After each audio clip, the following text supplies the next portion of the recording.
আজ দক্ষিণেশ্বরে মাতৃগৃহের শুভ প্রতিষ্ঠা দিবস। সাল 1947। জানবাজারের রানী রাসমণি দেবী অন্নপূর্ণা পুজো দেবার জন্য কাশী যাত্রার আয়োজন করেন। 24টি নৌকা, আত্মীয় স্বজন, দাস দাসী রসদ নিয়ে রওনা হন তিনি। যাত্রার পূর্বরাত্রে রানী দেবী কালীর স্বপ্নাদেশ পান।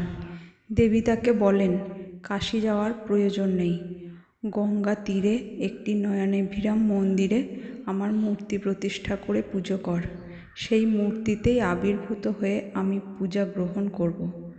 গঙ্গার পশ্চিম কূল বারাণসীর সমতুল।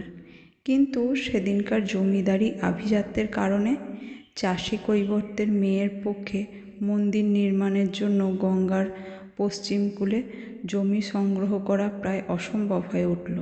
শেষ পর্যন্ত তিনি পারেনওনি। হতাশ হয়ে তিনি শেষ পর্যন্ত নিজের পিত্রালয় হালিশহরে মন্দির নির্মাণ করতে মনস্থ করেন। শোনা যায় মন্দিরের নকশাও নাকি তৈরি হয়ে গিয়েছিল। সেখানেও বাদ সাধল গোঁড়া ব্রাহ্মণের দল। ঘোরতর আপত্তিতে সেখানেও মন্দির নির্মাণ সম্ভব হলো না। ভাটপাড়ায় শ্মশান সংলগ্ন এলাকায় একখণ্ড জমি মিললেও জমির মালিক বলরামবাবু ভাটপাড়ার পণ্ডিতদের দ্বারা পতিত হবার ভয়ে শেষ পর্যন্ত জমি বিক্রয় করতে অরাজি হয়ে যান। জমিদার গৌরপ্রসাদ, রামরতন দত্ত রায় আর প্রাণনাথ চৌধুরী এরা সকলেই বাদ সাধলেন রানীর জমি কেনার ব্যাপারে। অবশেষে দক্ষিণেশ্বরে কাঙ্ক্ষিত জায়গাটি মেলে। দক্ষিণেশ্বর প্রাচীন নাম শোণিতপুর ও সম্বলপুর। কথিত আছে দক্ষিণেশ্বরের গ্রামে বাণ রাজা শিব প্রতিষ্ঠা করে। সেই শিবের নাম রেখেছিল দক্ষিণেশ্বর। সেই অবধি গ্রামের নাম হয় দক্ষিণেশ্বর।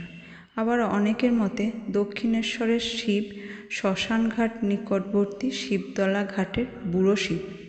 স্বপ্নের পর রানী অবিলম্বে গঙ্গা তীরে জমি ক্রয় করেন এবং মন্দিরের নির্মাণ কাজ শুরু করেন।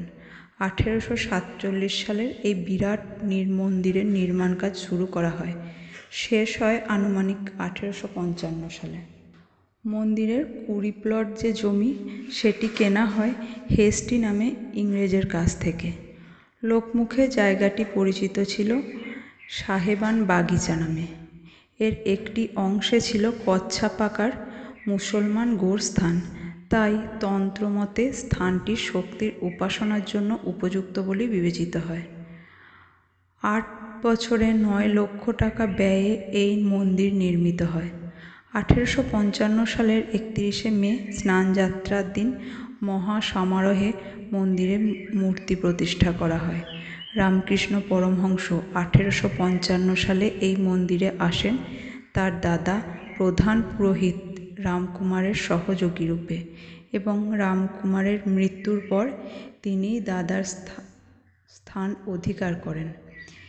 এই পূর্বে মন্দিরের আরাধ্যাকে মাতা ভবতারিণী কালিকা নামে অভিহিত করা হয়েছিল।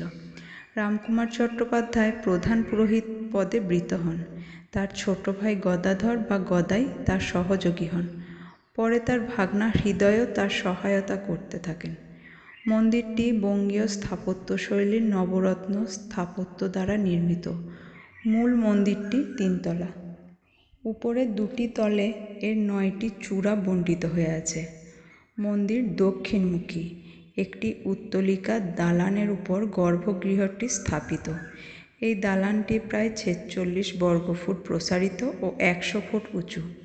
100 ফুটেরও বেশি উঁচু এই নবরত্ন মন্দিরের স্থাপত্য দেখার মতো। গর্ভগৃহে সহস্র পাপড়ির রৌপ্য পদ্মের উপর শায়িত শিবের বুকে দেবী কালিকা দাঁড়িয়ে। একখণ্ড পাথরকে কেটে কুঁদে তৈরি হয়েছে গর্ভগৃহে শিবের বক্ষ করে ভবতারিণী নামে পরিচিত কালী মূর্তিটি। এই মূর্তিদ্বয় একটি রূপোর সহস্রদল পদ্মের উপর স্থাপিত। মূল মন্দিরের কাছে যে 12টি একই প্রকার দেখতে পূর্বমুখী শিব মন্দির রয়েছে সেগুলি 8 চালা স্থাপত্য রীতিতে নির্মিত। গঙ্গার একটি ঘাটে 2 ধারে এই মন্দিরগুলি দণ্ডায়মান। মন্দির চত্বরের উত্তর পূর্বে রয়েছে রাধাকান্ত মন্দির। এই মন্দিরে একটি রূপোর সিংহাসনে 21.5 ইঞ্চির কৃষ্ণ ও 16 ইঞ্চির রাধা মূর্তি প্রতিষ্ঠিত এবং রানী রাসমণির গৃহদেবতা রঘুবীর এই মন্দিরেই দণ্ডায়মান। মন্দির চত্বরের উত্তর ও পূর্বে রয়েছে রাধাকান্তের মন্দির। 8 বছরে 9 লক্ষ টাকা ব্যয়ে নির্মিত এই মন্দিরটি 1855 সালের আজকের দিনে অর্থাৎ 31শে মে 18ই জ্যৈষ্ঠ বৃহস্পতিবার পূর্ণ স্নান যাত্রার দিনে দক্ষিণেশ্বরের কালী মন্দির প্রতিষ্ঠা করেন লোকমাতা রানী রাসমণি।